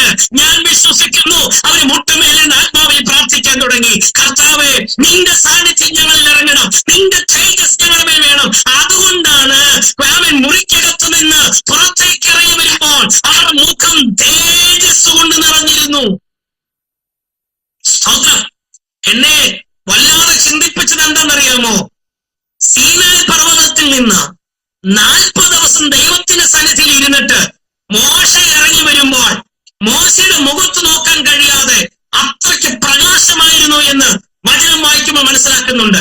10 ദിവസം കഴിഞ്ഞ് ഇവർ മുറിക്കകത്തുനിന്ന് വെളിയിലേക്ക് ഇറങ്ങി വരുമ്പോൾ ഇവരുടെ മുഖം തേജസ്സും അഴകുള്ളതും ക്ഷീണമില്ലാത്തതുമായിരുന്നു എങ്കിൽ ഞാൻ വിശ്വസിക്കുന്നു ആ മുറിക്കകത്ത് ബാലന്മാർ മാത്രമല്ല, സ്വർഗം നേരിട്ടിറങ്ങി വന്ന രാത്രികളായിരുന്നു അത്. ആ 10 ദിവസം സ്വർഗം അവരോട് കൂടെ ആ മുറിക്കകത്തുണ്ടായിരുന്നു എന്ന് പറയുമ്പോൾ ഇന്ന് രാത്രി പ്രിയമുള്ളവരെ, എവിടെങ്കിലും പരീക്ഷിക്കപ്പെടുന്നെങ്കിൽ, എവിടെങ്കിലും കളിയാക്കൽ അനുഭവിക്കപ്പെടുന്നെങ്കിൽ, ഏതെങ്കിലും വിഷയത്തിൽ ഞെരുങ്ങുന്ന അഭിഷിക്തന്മാര് ഇന്ന് രാത്രി കേൾക്കുന്നെങ്കിൽ ഒരു ദൂത് പറയാം, നിങ്ങളുടെ വീട്ടിനകത്ത് ദൈവ സാന്നിധ്യം ഇറങ്ങി നിൽക്കും. നിങ്ങളുടെ മുഖം ലജ്ജിപ്പിക്കാൻ ദൈവം അനുവദിക്കത്തില്ല. വിശ്വസിക്കുന്നവരാമയും പറഞ്ഞാട്ടെ. 10 ദിവസത്തെ പരീക്ഷണം കഴിഞ്ഞിട്ട് ഇവർ വിചാരിച്ചത് വാടിത്തളർന്ന് വല്ലാത്ത പരിമലി ഇറങ്ങി വരുന്നു അല്ലേ? പക്ഷേ ഇവർ 10 ദിവസം കഴിഞ്ഞിട്ട് ഇറങ്ങി വരുന്നത് എങ്ങനെയാ? നല്ല പയറ് പോലെ ഇറങ്ങി വന്നു. 15-ാമത്തെ വാക്യം, 10 ദിവസം കഴിഞ്ഞ ശേഷം അവരുടെ മുഖം രാജഭോജനം കഴിച്ചു വന്ന സകല ബാലന്മാരുടേതിലും അഴകുള്ളതും അവർ മാംസപുഷ്ടിയുള്ളവരെന്നും. മുറിക്കകത്ത് കയറിയപ്പോ 40 കിലോ ഉണ്ടായിരുന്നവൻ 10 ദിവസം കഴിഞ്ഞ് ഇറങ്ങി വരുമ്പോ 52 കിലോ ഉണ്ടെന്ന്. സ്വത്രം. അങ്ങോട്ട് പോയപ്പോ കവളൊട്ടി കയറിപ്പോയവൻ തിരിച്ചിറങ്ങി വരുന്ന ഗുണ്ടുമണി പോലെ ഇറങ്ങി വരിക. എന്താ കാര്യം? അവൻ വസിച്ചത് ബാബിലോൺ കൊട്ടാരത്തിനകത്തല്ല, ദൈവ സാന്നിധ്യത്തിനകത്താ. നിങ്ങളെ തിരുവനന്തപുരത്തൊക്കെ ഒത്തിരി സമരം കാണുന്നവരാ നിങ്ങളൊക്കെ അല്ലേ? ഒരു ദിവസം രാവിലെ ഒരു 8 മണിയാകുമ്പോൾ ഒരുത്ത നിരാഹാരം തുടങ്ങുക. ഞാൻ പാർട്ടിക്കാരൻ പേരൊന്നും പറഞ്ഞില്ല, പല ഗ്രൂപ്പർ ഇതിനകത്തുണ്ടല്ലോ. ഇവര് നിരാഹാരം തുടങ്ങും, സമരം തുടങ്ങി. വൈകുന്നേരം ആകുമ്പോഴത്തേക്ക് അയ്യോ കട്ടിലോട് പറ്റിക്കിടക്കുന്ന കണ്ടിട്ടില്ലേ? പിറ്റേന്നൊക്കെ ആകുമ്പോഴത്തേക്ക് സ്വത്രം അവൻ ഡോക്ടർ വന്നിട്ട് പറയുന്നു ഇവന്റെ BP താഴുന്നു, പ്രഷർ താഴുന്നു, ഇവനെ പെട്ടെന്ന് കൊണ്ടുപോയിക്കോ. എന്റെ പ്രിയമുള്ളവരെ, സ്വതം നമ്മളൊക്കെ 21, 40, 7 ഒക്കെ ഫുൾ ഉപവാസം ഇരിക്കുന്നത് ദൈവത്തിന്റെ കൃപ കൊണ്ടല്ലേ? ഇവന്മാരെ കൊണ്ട് പറ്റുമോ? പറ്റുകയില്ല. നല്ല കാറിൽ നടക്കുന്നുണ്ടായിരിക്കാം, AC കാറുണ്ടായിരിക്കാം, പോലീസ് സെക്യൂരിറ്റി ഉണ്ടായിരിക്കാം. ഒരു 10 ദിവസം ഇരിക്കാൻ, ആഹാരം കഴിക്കാതിരിക്കാൻ ഇവന്മാരെ കൊണ്ട് പറ്റുകയില്ല. കാരണം നമുക്കറിയാം, ഞാൻ ഇരിക്കുന്നത് ഒരു കെട്ടിടത്തിനകത്താണെങ്കിൽ അത് ദൈവ സാന്നിധ്യത്തിലായിരിക്കുന്നത്. ആ ഇരിക്കുന്ന എന്നെ പരാജയപ്പെടുത്താൻ കഴിയത്തില്ല. ഞാൻ ആരാധിക്കുന്ന കൊട്ടാരക്കര PMG ചർച്ചിൽ ഒരു ആന്റി ഉണ്ട്. ഞങ്ങൾക്കൊരു ആന്റി ഉണ്ട്, ഞങ്ങളുടെ മൂപ്പന്റെ ഭാര്യ. ലൈസൻ എന്നാ പേര് ആന്റിയുടെ.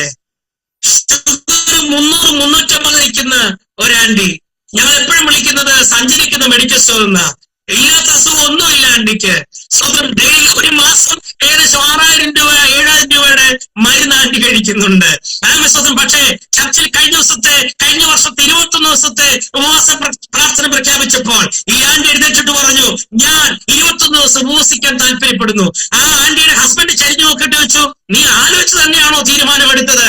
സ്വത്ര എന്ന് പറഞ്ഞു. കളിയാക്കിയവരുണ്ട്, സെല്ല് വൃത്തിയാക്കിയിട്ടെ എന്ന് ചോദിച്ചവരുണ്ട്. പക്ഷെ കേൾക്കണോ, അവിടെ 21 ദിവസവും ആത്മനിറവിൽ ആരാധിച്ച് ഇൻസുലിൻ എടുക്കാതെ ഒരു മരുന്നും കഴിക്കാതെ ആ പ്രിയപ്പെട്ടവൾ 21 ദിവസം ഉപവാസം തീരുമാനിപ്പാനിടയായി, ഇരുന്ന് പൂർത്തീകരിപ്പാനിടയായി. എന്താ കാരണം? അവൾ ഇരുന്നത് മനുഷ്യന്റെ സന്നിധിയിലല്ല, അവൾ ദൈവ സന്നിധിയിലായിരുന്നത്. എന്റെ പ്രിയമുള്ളവരെ, ഇന്ന് രാത്രി നിങ്ങൾ ഇരിക്കുന്നത് ഏതെങ്കിലും ഒരു പ്ലാറ്റ്ഫോമിന്റെ മുൻപിലോ, ഏതെങ്കിലും സൂമിന്റെ മുൻപിലോ, ഏതെങ്കിലും ഒരു ഗൂഗിൾ മീറ്റിന്റെ മുൻപിലല്ലേ. നിങ്ങൾ ഇരിക്കുന്ന ദൈവ സാന്നിധ്യത്തിലാണെങ്കിൽ ഒരു ദൂത് പറയാം, നിങ്ങളെ ത്വക്കിന്റെ നിറത്തെ മാറ്റാൻ, നിങ്ങളുടെ ശരീരത്തിന്റെ രൂപത്തെ മാറ്റാൻ, മറ്റുള്ള മുമ്പിൽ ലജ്ജിപ്പിക്കാതെ നിങ്ങൾ തല ഉയർത്തി നിർത്താൻ കഴിയുന്ന ഒരു ദൈവം ഇന്ന് രാത്രി നമ്മുടെ നടുവിലുണ്ട്. കാര്യങ്ങളെടുത്ത് കർത്താവിന് സ്തോത്രം ചെയ്താട്ടെ. ആഹാര രീതി മാറ്റിയത് കൊണ്ട് ഭക്തന്മാർ പരാജയപ്പെട്ടില്ല. സ്തോത്രം. ഞാൻ വിശ്വസിക്കുന്നു ബാക്കിയുള്ളവരൊക്കെ രാജാവിന്റെ മേശമേൽ നിന്ന് തിന്നർമാദിക്കുമ്പോൾ, ഈ ഒരിക്കലും ദൈവദാസൻ നർമ്മത്തോട് പ്രസംഗിച്ചിരിങ്ങനെ 10 ദിവസം മുറിക്കകത്ത് കിടക്കുന്നവരെ തോൽപ്പിക്കണ്ടേ. അതുകൊണ്ട് 10 ദിവസം ഈ വെളി നിൽക്കുന്നവന്മാർക്ക്, രാജകൊട്ടാരത്തുള്ളവന്മാർക്ക് മൃഷ്ടാന ഭോജനമായിരിക്കും. ഈ രാവിലെ ഉച്ചയ്ക്കും വൈകുന്നേരം എന്നുള്ളത് മാറ്റി അത് 6 നേരന്മാർ കഴിച്ചു കാണും. പക്ഷേ 11ാമത്തെ ദിവസത്തെ റിസൾട്ട് വന്നപ്പോൾ, പ്രാർത്ഥിക്കുന്നവൻ മുറിക്കകത്ത് നിറഞ്ഞു വന്നപ്പോൾ, സ്വത്രം പരാജയമല്ല ജയമായിരുന്നു. അങ്ങനെയെങ്കിൽ ഇതിനകത്ത് ഒന്നും കൂടെ പ്ലാറ്റ്ഫോമിൽ വിളിച്ചു പറയാം, പ്രാർത്ഥിക്കുന്ന നിനക്ക് പരാജയമില്ല. ആമേൻ പറയാൻ പറ്റുമോ? പ്രാർത്ഥിക്കുന്ന ദൈവവൈദ്യരെ ഇന്ന് രാത്രി നിനക്ക് പരാജയമില്ല. പ്രാർത്ഥിക്കുന്ന അഭിഷേകരെ നിനക്ക് പരാജയമില്ല. പ്രാർത്ഥിക്കുന്ന ദൈവവൈദ്യരെ നിനക്ക് പരാജയമില്ല. സ്കൂളിൽ പഠിക്കുന്ന കുഞ്ഞുങ്ങളെ, നീ പ്രാർത്ഥിക്കുന്നവനാണോ പ്രാർത്ഥിക്കുന്നവളാണോ, നീ പരാജയപ്പെടുവാൻ ദൈവം അനുവദിക്കത്തില്ല. ഈ സ്തോത്രം. ഇന്ന് രാത്രി കൂട്ടുകാരിൽ പരമായി ആനന്ദ തൈലം കൊണ്ട് നമ്മൾ അഭിഷേകം ചെയ്യാൻ കഴിയുന്ന ദൈവ സാന്നിധ്യം നമ്മുടെ നടുവിലുള്ളതിനായി ഞാൻ ദൈവത്തിന് സ്തോത്രം ചെയ്യുകയാണ്. ഒന്ന്, അവർ പേര് മാറ്റി അവരിൽ ഒരാളാക്കാൻ നോക്കി. 2, ആഹാര രീതി മാറ്റി അവരിൽ ഒരാളാക്കി മാറ്റാൻ നോക്കി. 3, ആരാധനയിൽ മാറ്റം വരുത്തി. ദാനിയേൽ പ്രവചന പുസ്തകം 3-ാം അധ്യായം നമ്മൾ വായിക്കുമ്പോൾ അവിടെ പുതിയ ഒരു നിയമം വന്നിരിക്കുന്നു. 3-ാം അധ്യായത്തിന്റെ 1 മുതൽ വായിക്കുമ്പോൾ രാജാവ് നാട്ടിയിരിക്കുന്ന ബിംബത്തെ നമസ്കരിക്കണം. സ്തോത്രം. 3-ാം അധ്യായത്തിലേക്ക് വന്ന് അതിന്റെ ഉയരം 60 മുഴം, അതിന്റെ ഉയരം 60 മുഴവും വണ്ണം 6 മുഴവുമായിരുന്നു. അവൻ അതിനെ ബാബേൽ സംസ്ഥാനത്ത് ദൂരാസമഭൂമിയിൽ നിർത്തി ഒരു വലിയ സ്വർണ്ണബിംബം ഉണ്ടാക്കി. എന്നിട്ട് ഒറ്റ നിയമം, ഒറ്റ കൽപ്പന, ഞാൻ ചില വാദ്യോപകരണങ്ങൾ മുഴക്കുമ്പോൾ സകല മനുഷ്യരും അതിനെ വീണ് നമസ്കരിക്കണം. സ്തോത്രം. ഒരു സാമ്രാജ്യം മുഴുവൻ നമസ്കരിക്കുമ്പോൾ 3 ബാലന്മാർ തല ഉയർത്തി പറയുന്ന വാക്ക്, ഞങ്ങൾ മുട്ടുമടക്കത്തില്ല. ദൈവസന്നിധിയിൽ മുട്ടുമടക്കുന്നവൻ മറ്റുള്ളതിനു മുമ്പിൽ മുട്ടുമടക്കത്തില്ല. ദൈവസന്നിധിയിൽ മുട്ടുമടക്കുന്നവൻ മറ്റുള്ളതിനു മുമ്പിൽ മുട്ടുമടക്കാൻ ദൈവം അനുവദിക്കത്തില്ല. ഒരു കാര്യം പറയാം, യഹൂദനെ സംബന്ധിച്ച് അവൻ ദൈവത്തിന് മുൻപിലല്ലാതെ ഒറ്റ വർണ്ണത്തിന് മുമ്പിൽ അവൻ മുട്ടുമടക്കത്തില്ല. അങ്ങനെയെങ്കിൽ യേശുക്രിസ്തുവിന്റെ രക്തത്താൽ തളിക്കപ്പെട്ട് രക്ഷിക്കപ്പെട്ട് ശുശ്രൂഷയിൽ ജീവിക്കുന്ന, അവൻ ആത്മീയ ജീവിതം നയിക്കുന്ന അഭിഷക്തയോട് ഞാൻ പറയാം, നിന്റെ മുട്ടുമടങ്ങുന്നത് ദൈവസന്നിധിയിൽ മാത്രമേ ആകാവൂ. അങ്ങനെയെങ്കിൽ അവൻ നിന്നെ മാനിപ്പാനിടയായിത്തീരും. ഒരു നേതാവിന്റെ മുമ്പിൽ നിന്റെ മുട്ടുമടങ്ങാൻ ദൈവം അനുവദിക്കത്തില്ല, പ്രാർത്ഥനയ്ക്ക് വേണ്ടി മുട്ടുമടക്കുന്നവനാണ്. സ്തോത്രം. ഞാന് ഒരു പുസ്തകത്തിൽ വായിച്ചത് പൗലോസിന്റെ കാല്, അവന്റെ മുട്ടും കാൽപ്പത്തിയുടെ മേൽഭാഗവും നല്ല കനത്തിൽ തഴമ്പുണ്ടായിരുന്നു എന്ന ഒരു പുസ്തകം വായിച്ചത്. എങ്ങനെ തഴമ്പ് വന്നത്? അവൻ മുട്ടുമേലിരുന്ന് പ്രാർത്ഥിക്കുന്നവനായിരുന്നു.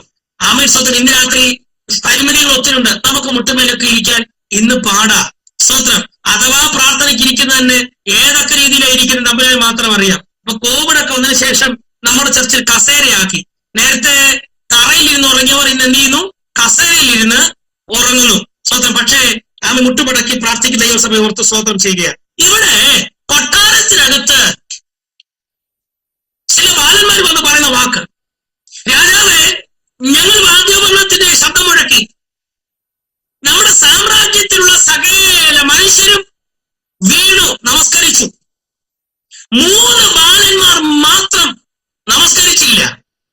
ഒരു കാര്യം പറയാം, പ്രമാണത്തിന് വേണ്ടി നിൽക്കാൻ 1000 പേര് കാണത്തില്ല, ഒറ്റൊരാളെ കാണത്തുള്ളൂ. യഥാർത്ഥ ഉപദേശം പറയുമ്പോ പലതും വിട്ടുപോകാൻ തുടങ്ങും. യേശു കർത്താവ് അപ്പം കൊടുത്തപ്പോൾ കൂടി, ജനമെല്ലാം കൂടെ കൂടി, രോഗികൾ സൗഖ്യമാകുന്ന കാണാൻ വേണ്ടി ആളും കൂടി. അടുത്ത വചനം എഴുതിയിരിക്കുന്നത്, അവൻ ഉപദേശം പ്രസംഗിച്ചു തുടങ്ങി. ഉപദേശം പ്രസംഗിച്ചു തുടങ്ങിയപ്പോൾ ചിലർ പറഞ്ഞ വാക്കിങ്ങനെയാണ്, ഈ ഉപദേശം ഭയങ്കര കട്ടിയ എന്ന് പറഞ്ഞ് ആളുകൾ കുറയാൻ തുടങ്ങി. എന്റെ പ്രിയമുള്ളവരെ, ഇത് ആളെ കൂട്ടുന്ന പരിപാടിയല്ല, ഇത് പ്രമാണത്തിനോട് നിൽക്കുന്നവരുടെ കൂട്ടമാണ്. ഇത് പറയുമ്പോ ചിലർക്ക് ഇഷ്ടപ്പെടത്തില്ല. അവർ ചർച്ചിൽ 1000 പേര് കയറിയില്ലെങ്കിൽ അവർക്ക് സന്തോഷമില്ല. എന്റെ പ്രിയമുള്ളവരെ, 1000 പേര് കയറിയില്ലെങ്കിലും ദൈവനാമത്തിന് പ്രേരണപ്പെടുന്ന, ആത്മാവിൽ ആരാധിക്കുന്ന ഒരെണ്ണം ഉണ്ടോ, അതേ കൊണ്ട് സ്വർഗത്തിൽ ചെല്ലാൻ പറ്റും. സ്വന്തം. ഇന്ന് രാത്രി ആളെ കൂട്ടുന്ന പരിപാടിയല്ല ഇത്.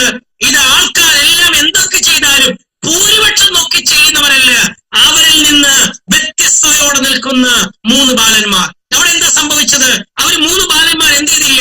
ദൈവത്തെ നമസ്കരിച്ച് ആ ബിംബത്തെ നമസ്കരിച്ചില്ല. കാരണമൊക്കെ നമുക്ക് നല്ലവണ്ണം അറിയാം. അവരെ കൈകാലുകൾ കൂട്ടിക്കെട്ടി തീച്ചുളയ്ക്കകത്തേക്ക് വലിച്ചെറിയുമ്പോൾ വചനം എഴുതിയിരിക്കുന്നു, അവരെ കൊണ്ടുപോയവരെ അഗ്നി വിഴുങ്ങിക്കളഞ്ഞു. പക്ഷേ തീച്ചുളയ്ക്കകത്തേക്ക് രാജാവ് നോക്കുമ്പോൾ പറയുന്ന വാക്കിങ്ങനെയാണ്, നമ്മൾ 3 പേരെയല്ലേ തീച്ചുളയ്ക്കകത്തേക്ക് അയച്ചത്, പക്ഷേ ഇത് 4 പേര് കെട്ടഴിഞ്ഞ് നടക്കുന്നു. ചില പാട്ടുകാർ പാടാറുണ്ട്, 4ാമനായി കർത്താവ് വന്നു എന്ന്. പക്ഷെ ഇന്നത്ര തിരിച്ച് ഞാൻ പറയാം, 4ാമനായിട്ടല്ല. ഈ ബാലന്മാർ കഠിനമായ തീരുമാനമെടുത്തപ്പോൾ, അവരെ തീച്ചുളയിലേക്ക് വലിച്ചെറിയാൻ അവൻ പദ്ധതിയിട്ടപ്പോൾ, അവരെ പിടിച്ചുകൊണ്ട് പോയപ്പോൾ സ്വർഗം തീക്കകത്തേക്ക് ഇറങ്ങി നിന്നു. ഇവരെക്കാൾ 1ാമനായി അവൻ തീച്ചുളയിൽ ഇറങ്ങി നിൽപ്പാനിടയായി. എന്റെ പ്രിയമുള്ളവരെ, ശത്രു നിന്നെ ഏത് തീച്ചുളയെ വലിച്ചെറിയുമ്പോൾ ചിലര് പറഞ്ഞിട്ടില്ലേ, ബ്രദറെ, ഞങ്ങൾ തീച്ചൂള പോലത്തെ അവസ്ഥയിൽ കൂടെ പോയിക്കൊണ്ടിരിക്കുന്നത്. അങ്ങനെ പറഞ്ഞവരോട് ഞാൻ പറയാം, തീച്ചുളയിൽ നിങ്ങൾ ഒറ്റയ്ക്കല്ല. നിങ്ങൾക്ക് മുമ്പേ നീ കരിഞ്ഞു പോകാതിരിക്കാൻ, നിന്റെ ത്വക്കിൽ ചൂടടിക്കാതിരിപ്പാൻ, നിന്റെ രോമം കരിഞ്ഞു പോകാതിരിപ്പാൻ ഈ രാത്രി നിനക്ക് മുമ്പേ തീച്ചുളയ്ക്കകത്ത് ഒരുവൻ നടക്കുന്നുണ്ട്. എത്ര പേര് തിരിച്ചറിയുന്നുണ്ട്, ഞാൻ അനുഭവിക്കുന്ന ഞെരുക്കത്തിൽ, ഞാൻ അനുഭവിക്കുന്ന പോരാട്ടത്തിൽ ഞങ്ങൾ ഒറ്റയ്ക്കല്ല, ഞങ്ങൾക്ക് വേണ്ടി ഇറങ്ങി നിൽക്കുന്ന ഒരു സ്വർഗമുണ്ട്. ഈ 2ാമത്തെ രാത്രി തിരിച്ചറിഞ്ഞാമേ പറയണം, പ്രതികൂലത്തിൽ ഞാൻ ഒറ്റയ്ക്കല്ല. എന്റെ ചെറിയ വീട്ടിൽ ഞാൻ ഒറ്റയ്ക്കല്ല, ഈ ഞെരുക്കത്തിൽ ഞാൻ ഒറ്റയ്ക്കല്ല, ഈ തീച്ചുളയ്ക്കകത്ത് ഞാൻ ഒറ്റയ്ക്കല്ല. എനിക്ക് നല്ല ഉറപ്പുണ്ട്, ഒരു സ്വർഗം എനിക്ക് വേണ്ടി ഇറങ്ങി നിൽക്കുന്നുണ്ട്. തീച്ചുളയ്ക്കകത്ത് ഇവർ വീണു. അവർ കൈമേൽ നിന്ന് കെട്ടുകൾ കത്തിമാറി, പക്ഷെ തീ ഇവരെ തൊട്ടില്ല. സ്വന്തം. ആ വിഷയം പറഞ്ഞ് ഞാൻ വിടുക, നമ്മുടെ മുമ്പിൽ സമയം തീരുന്നല്ലോ. നമ്മൾ വായിച്ചത് 5ാം അധ്യായമാണ്. 5ാം അധ്യായത്തിന്റെ ചരിത്രം, ബാബേൽ പട്ടണത്തിന് 5 രഥങ്ങൾ ഒരുമിച്ച് ഓടത്തക്ക രീതിയിൽ വീതിയുള്ള വലിയ കോട്ടയുണ്ട്. ശ്രദ്ധിച്ചു കേൾക്കണേ. 5 രഥങ്ങൾ ഒരുമിച്ച് ഓടത്തക്ക രീതിയിൽ വീതിയുള്ള വലിയ കോട്ടയുള്ള പട്ടണമായിരുന്നു ബാബിലോൺ നഗരം. അതിന്റെ വാതിലുകൾ അടച്ചുകൊണ്ടിരുന്നത് 20 കുതിരകളെ വെച്ച് കെട്ടിയ 20 കുതിരകൾ ചേർന്ന്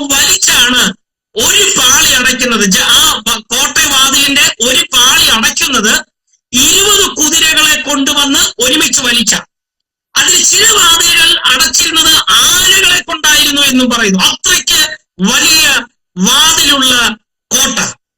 ഈ കോട്ടയ്ക്ക് വെളിയിൽ നല്ല വീതിയിൽ ഒരു വലിയ തോട് ഒഴുകുന്നുണ്ട്. ചീങ്കണ്ണികൾ നിറഞ്ഞിരിക്കുന്ന ഒരു വലിയ തോട്. ഒരു ശത്രുവിന് പോലും ഈ തോട്ടിലിറങ്ങി ബാബിലോൺ നഗരത്തിലേക്ക് കയറാൻ കഴിയത്തില്ല. ഈ തോടിന്റെ മുകളിൽ കൂടെ ഒരു വലിയ പാലം പണിത് വെച്ചിട്ടുണ്ട്.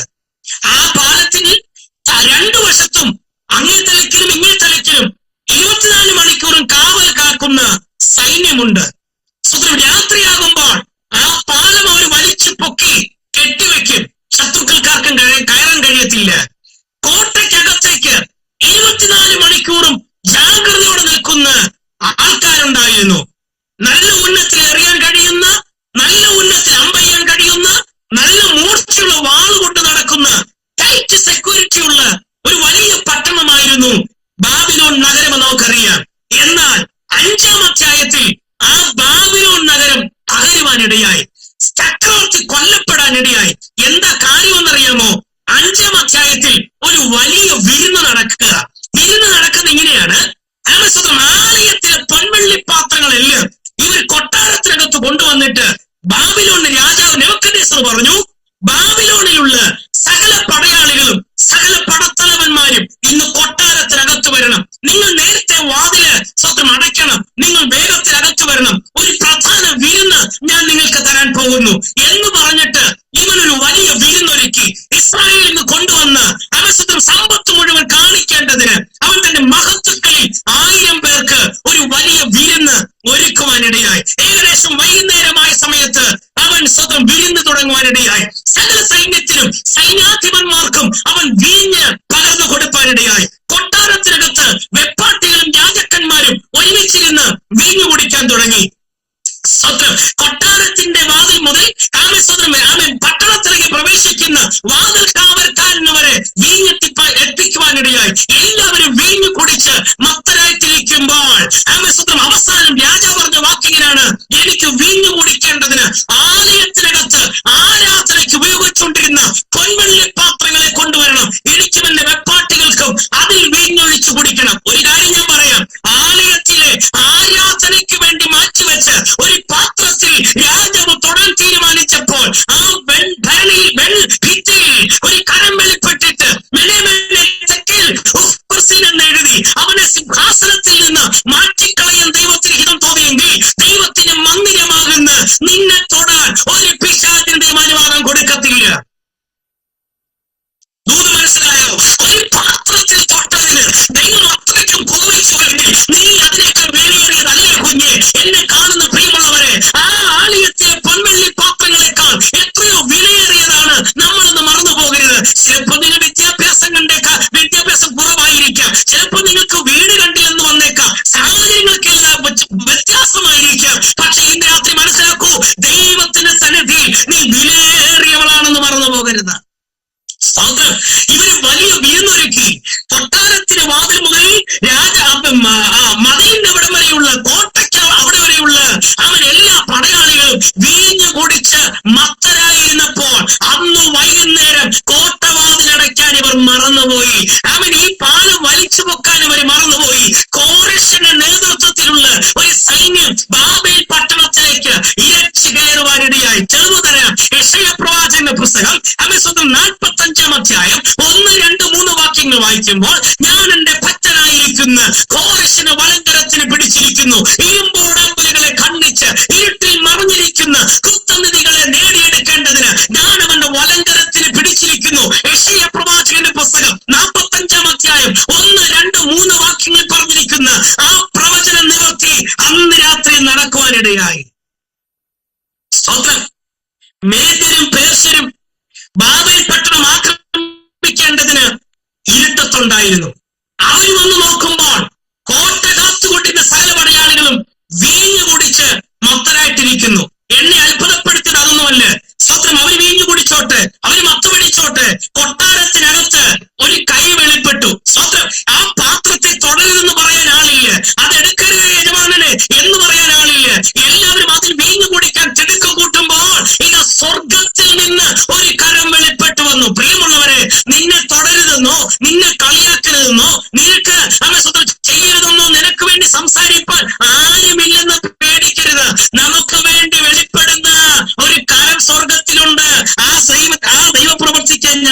ചെയ്യുകയാണ്. എനിക്ക് വേണ്ടി ചോദിക്കാൻ ഒരു അപ്പനുണ്ട്, എനിക്ക് വേണ്ടി വെളിപ്പെടുന്ന ഒരു കരമുണ്ട്. നാട്ടുകാര് എത്ര കരങ്ങൾ ചേർന്ന് നമ്മുടെ ഫയലിൽ മുക്കി വെച്ചാൽ ഇന്ന് രാത്രി നമുക്ക് വേണ്ടി വെളിപ്പെടുന്ന യഹോവയുടെ കരം എവിടെ മുക്കി വെച്ചിരിക്കുന്നതിനെ തുറന്നുകൊണ്ടിരുന്ന ദൈവത്തിന് കഴിയും. ആ കരത്തിന് കഴിയും. കടഭാരത്തെ മാറ്റാൻ ഈ കരത്തിന് കഴിയും. നിന്റെ വീട്ടിനകത്തുള്ള ഞെരുക്കത്തെ മാറ്റാൻ ഈ കരത്തിന് കഴിയും. നിന്റെ ജീവിതത്തിൽ അനുഭവിക്കുന്ന ഏത് പ്രതിസന്ധിക്കും പരിഹാരം തരാൻ ഈ കരത്തിന് കഴിയും. ആ കരം വെളിപ്പെട്ടു വരണമെങ്കിൽ ഇതിനകത്ത് ദൈവത്തോട് ആത്മാർത്ഥമായി പ്രാർത്ഥിക്കണം. എന്റെ വീട്ടിനകത്ത് നിഴലിടേണ്ടുന്നത് യഹോവേ, നിന്റെ ആണിപ്പഴുതുള്ള കരം ഇന്ന് രാത്രി എനിക്ക് വേണ്ടി ഒന്ന് വെളിപ്പെട്ടു വരണം. ഇവര് വാതിലടച്ചില്ല. ഇവരെല്ലാവരും വീഞ്ഞു കുടിച്ചിരിക്കുമ്പോൾ ആലയത്തിനകത്ത് നിന്ന് പൊൻവെള്ളി പാത്രങ്ങളിലേക്ക് വീഞ്ഞൊഴിച്ച് കുടിക്കാനൊരുങ്ങുമ്പോൾ ഒരു കരം ഭിത്തിയിൽ വെളിപ്പെട്ടു. എഴുതിയിരിക്കുന്ന ഇങ്ങനെയാണ്, മെനെ മെനെ തെക്കേൽ ഉഫർസീൻ. സ്തോത്രം. മോനെ, കുറച്ച് പാത്രങ്ങൾ തരാമെന്നല്ല ദൈവം പറഞ്ഞത്. ദാനിയേൽ അടങ്ങുന്ന പ്രവാചകന്മാർ അവിടെ വന്നിട്ട് ഒറ്റ കാര്യമാണ് പറയുന്നത്, ദൈവം നിന്നെ തുലാസിൽ തൂക്കി കുറവുള്ളവനെ കണ്ടു, നിന്റെ രാജ്യം വിഭാഗിച്ച് ഞാൻ മേദ്യർക്കും പേർഷ്യർക്കും കൊടുക്കും. ഇത്രയേ ഉള്ളൂ. ഒരു ദൈവവൈദ്യനെ തൊട്ടാൽ അവന്റെ കാര്യത്തിൽ അത് തീരുമാനമാകും. സ്വത്രം പറയാൻ പറ്റുമോ? സ്വത്രം പറയാൻ പറ്റുമോ? നല്ലോണം സ്വത്രം പറയണം. രക്ഷിക്കപ്പെട്ട ഒരു ദൈവവൈദ്യനെ തൊട്ട് നോക്ക്, അന്ന് സ്വർഗത്തിലെ ദൂതന്മാർ മൊത്തം ഇറങ്ങി വരും. സ്വത്രം. നമ്മളെ തല്ലാൻ എളുപ്പമാ, ചീത്ത വിളിക്കാൻ എളുപ്പമാ, തെരുവിലിട്ട് തല്ലും. പക്ഷെ ഒരു കാര്യം ഞങ്ങൾക്കറിയാം, ഞങ്ങളെ തല്ലുമ്പോ ഞങ്ങൾ മാത്രമല്ല, ഞങ്ങൾക്ക് വേണ്ടി ഇറങ്ങി വരുന്ന സ്വർഗമുണ്ട്. അപ്പോസ്തലർ നമ്മൾ വായിക്കുമ്പോഴേ സ്തേഫാനോസിനെ എല്ലാം കൂടെ കല്ലെറിഞ്ഞപ്പോൾ ഭക്തൻ മുട്ടുകുത്തി പ്രാർത്ഥിച്ച് സ്വർഗത്തിലേക്ക് നോക്കുമ്പോ സ്വർഗം തുറന്നിരിക്കുന്നതും പുത്രൻ പിതാവിന്റെ വലത്തു ഭാഗത്ത് അവന് വേണ്ടി എഴുന്നേറ്റ് നിൽക്കുന്നതും അവൻ കണ്ടു. എന്റെ പ്രിയമുള്ളവരെ, നമ്മുടെ ചങ്ക് തകർന്ന അപ്പാന്ന് വിളിച്ച് മുകളോട്ട് നോക്കിക്കേ, നമുക്ക് വേണ്ടി സ്വർഗം എഴുന്നേറ്റ് നിൽക്കുമെന്ന് മറന്നു പോകരുത്. ഇതിനകത്ത് നമുക്ക് വേണ്ടി ഒരു മെമ്പർ പോലും എഴുന്നേറ്റില്ലെന്ന് പറഞ്ഞ് നിങ്ങൾ ഭാരപ്പെടണ്ട. ഞാൻ വാസു പോലും എഴുന്നേറ്റില്ലെന്ന് നീ ഭാരപ്പെടണ്ട. കണ്ണു നിറഞ്ഞ ദൈവത്തെ ഒന്ന് വിളിച്ചു നോക്ക്. അപ്പാ, യേശുവെ എന്നോടൊന്ന് മനസ്സിലെന്ന് പറഞ്ഞു നോക്ക്. ആ സ്വർഗം നമുക്ക് വേണ്ടി ഇറങ്ങി നിൽപ്പാനിടയാകും. ഒരു പാത്രത്തിൽ കൈവച്ചപ്പോ ദൈവം പറഞ്ഞു, ഞാൻ നിന്നെ തുലാസിൽ തൂക്കി കുറവുള്ളവനായി കണ്ടു, നിന്റെ രാജ്യം വിഭാഗിച്ച് മേദ്യർക്കും പാർസികൾക്കും കൊടുത്തിരിക്കുന്നു. നിങ്ങളൊക്കെ അറിയാവുന്ന ഒരു മനുഷ്യനുണ്ട്, ആശാനുപദേശി. നിങ്ങൾ ചിലർക്കൊക്കെ അറിയാമായിരിക്കും. അദ്ദേഹം കൊട്ടാരക്കരയ്ക്ക് അടുത്തൊരു കൺവെൻഷൻ നടത്തി. കൺവെൻഷൻ നടത്തിയപ്പോ അദ്ദേഹം കൺവെൻഷന് പന്തല് കെട്ടാൻ കൊണ്ടുവന്ന അടയ്ക്ക മരത്തിന്റെ തടി ഒരുവൻ രാത്രി വന്ന് കോടാലി കൊണ്ട് മുറിച്ചു കളഞ്ഞു. പന്തല് കെട്ടാൻ പറ്റത്തില്ല. ഈ മുറിച്ചവനെ ആ നാട്ടുകാരൻ തന്നെ ഉപദേശി പിറ്റേത്തെ കൺവെൻഷനിൽ പറഞ്ഞു, ഈ മുറിച്ചവൻ ആ ഗുണപ്പെട്ടില്ല. ഇങ്ങനെയാണ്, അദ്ദേഹം ഗുണപ്പെട്ടില്ലെങ്കിൽ അടുത്ത ആണ്ടിൽ നീ ജീവനോടെ കാണുകയില്ല, നിന്നെ ഇതേപോലെ കഷ്ണമായി നാട്ടുകാർ മുറിക്കുമെന്ന് പറഞ്ഞു. ഇദ്ദേഹം വലിയ പാർട്ടി പ്രവർത്തനമൊക്കെ ആയിരുന്നു. അദ്ദേഹം ആ വാക്കുകൾക്ക് വില കൊടുത്തില്ല. പിറ്റേ ആണ്ടിലെ കൺവെൻഷൻ നടന്ന സമയമായപ്പോൾ ഒരു രാഷ്ട്രീയ വൈരാഗ്യത്തിൽ ഈ ചെറുപ്പക്കാരനെ 3 കഷ്ണമാക്കി കൊട്ടാരക്കരയിൽ ഇട്ടു. ഈ വാർത്ത കൊട്ടാരക്കര വലിയ സംഭവമായി. ദൈവസഭകൾക്കൊരു വലിയ വളർച്ചയുടെ കാലഘട്ടമായിരുന്നു. യുവദേശിയുടെ വാക്ക് പിന്നെ പേടിയാ. അദ്ദേഹം പറഞ്ഞ നിന്റെ കാര്യം പോക്കാന്ന് പറഞ്ഞാൽ പോക്കാ. സ്തോത്രം. എന്റെ പ്രിയമുള്ളവരെ, നിന്നെ തൊട്ടാൽ ചോദിക്കുന്ന ഒരു കരം ഇന്ന് രാത്രി ഉണ്ട്. പ്രാർത്ഥിക്കാൻ പറ്റുമോ? കർത്താവേ, ഈ 2ാമത്തെ രാത്രി എനിക്ക് വേണ്ടി വെളിപ്പെടുന്ന ആ കരം എനിക്കൊന്ന് കാണണം. എന്നെ ഒന്ന് തൊടാൻ, എന്നെ ഒന്ന് തലോടാൻ, എന്റെ രോഗമുള്ളിടത്തൊന്ന് തൊടാൻ, എന്റെ തലയിൽ അഭിഷേകത്തിന് കൈയൊന്ന് വെക്കാൻ ഇന്ന് രാത്രി പ്രാർത്ഥിക്കാൻ പറ്റുമോ? പ്രവാചകൻ മുട്ടുമടക്കി മഴയ്ക്ക് വേണ്ടി പ്രാർത്ഥിക്കുമ്പോൾ കണ്ടത് തലയുടെ രൂപത്തിലല്ല, കൈ പോലെ, മനുഷ്യന്റെ കൈപ്പത്തി പോലെ ഒരു മേഘം വെളിപ്പെട്ടു വരുന്നു. ഇത് രാത്രി പ്രിയമുള്ളവരെ, പ്രാർത്ഥിക്കുന്നവർക്കൊക്കെ കരം വെളിപ്പെട്ടിട്ടുണ്ട്. ആ ദൈവത്തിന്റെ കരം കുറുതായി പോയിട്ടില്ല, അവന്റെ ചെവി മന്ദമായി പോയിട്ടില്ല. ഇന്ന് രാത്രി ഈ 8:50 കഴിഞ്ഞ സമയത്ത് നിങ്ങളും പ്രാർത്ഥിക്കുക, കർത്താവേ, എന്റെ വീടിന്റെ മുകളിൽ നിഴലിട്ട് നിൽക്കേണ്ടുന്നത് ഏതെങ്കിലും ദേശാധിപതിയുടെ പോരുകളല്ല, ഏതെങ്കിലും പൈശാചിക ബന്ധനങ്ങളല്ല. ഇന്ന് രാത്രി നിന്റെ കരം എന്റെ മേലിൽ വെളിപ്പെട്ടു വരണമെന്ന് നമുക്ക് പ്രാർത്ഥിക്കാം. ഈ കരം കണ്ടപ്പോൾ വചനമെഴുതിയിരിക്കുന്നു, രാജാവിന്റെ ഏപ്പാടി അവന്റെ സകല ജോയിന്റും വിട്ടു. അപ്പൊ മൊത്തത്തിൽ കണ്ടിരുന്നെങ്കിലോ, ഒരു കൈപ്പത്തി കണ്ടപ്പോൾ അവന്റെ അവസ്ഥ അതാണെങ്കിൽ മൊത്തത്തിൽ തമ്പുരാനൊന്ന് ഇറങ്ങി നിന്നിരുന്നെങ്കിലോ. സ്തോത്രം. അവിടെ വചനം വായിക്കുന്നു, ആ കൈപ്പത്തി ഇറങ്ങിയ രാത്രിയിൽ 30-ാമത്തെ വാക്യം, ആ